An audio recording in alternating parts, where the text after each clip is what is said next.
สบายดีเนาะมื้อนี้เนาะมายามเบ็ด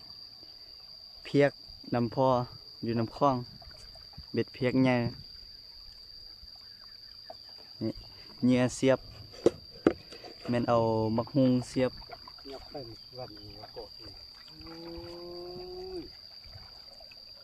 งับใส่ม่านบ่เบ็ดลวงนี้ก็มาแล้วดึงบ่อืม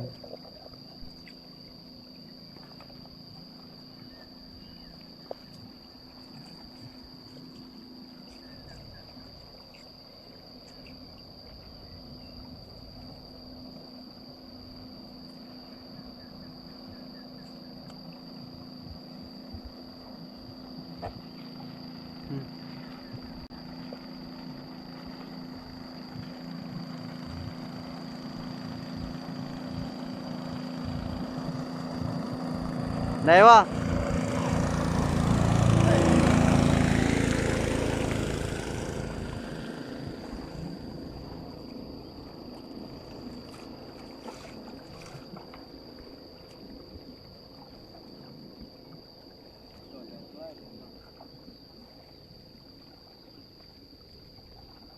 ก็มาแล้ว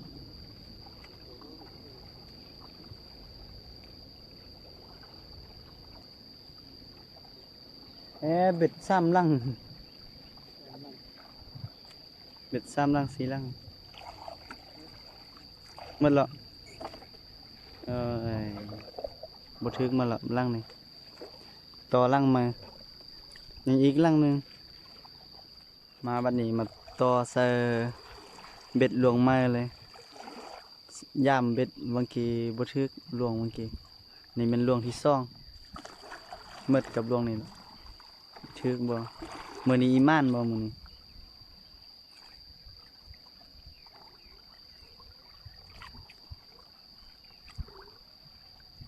ใส่เบ็ดใหญ่ถึกนี่ได้แต่ตัวใหญ่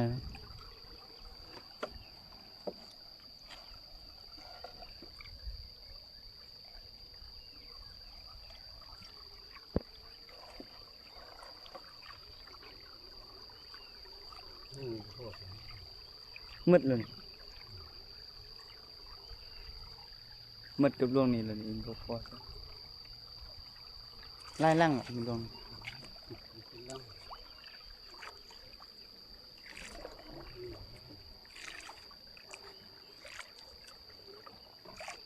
เหงื่อก็ร้อน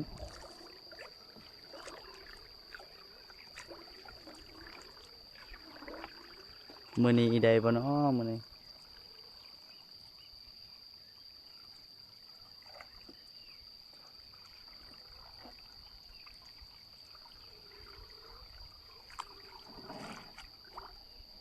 จบ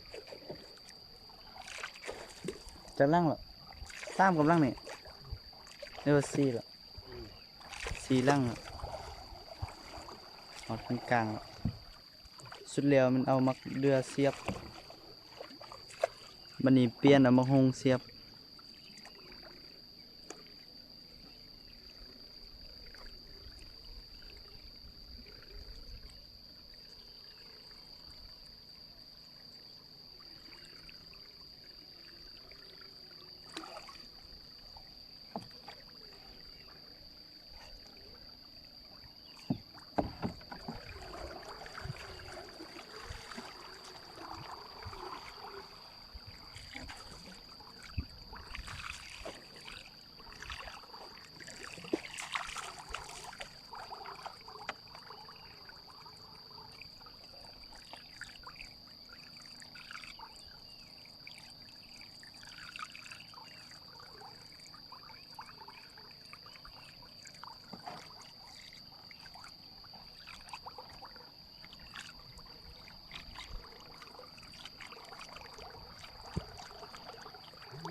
โอ้ถึกแล้ว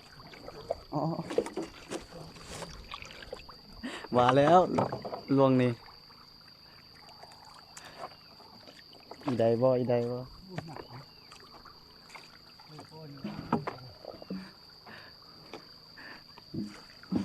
อ๋อห้องได้ห้องได้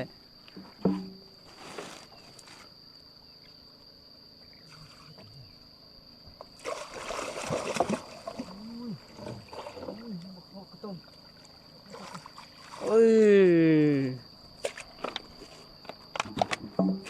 อันนี้เป็นป่าใดทุกมองอันนี้นี่ป่าเนี่ยเฮ้นึกว่าอีบ่ได้แล้ว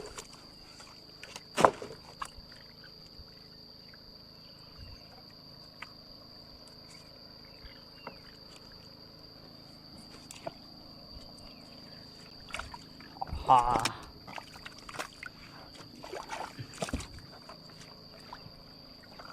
เมื่อละพออย่างอีกสองลังอันนี้ปลายางเป๊ะลัง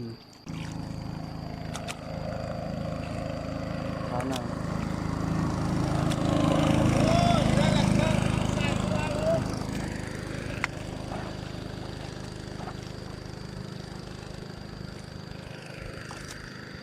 อ้อทึกป่าเนา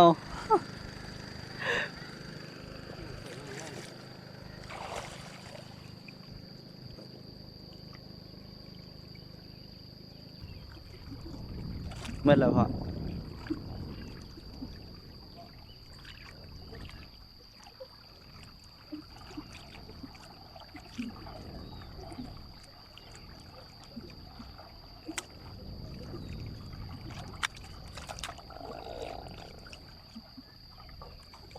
เมื่อ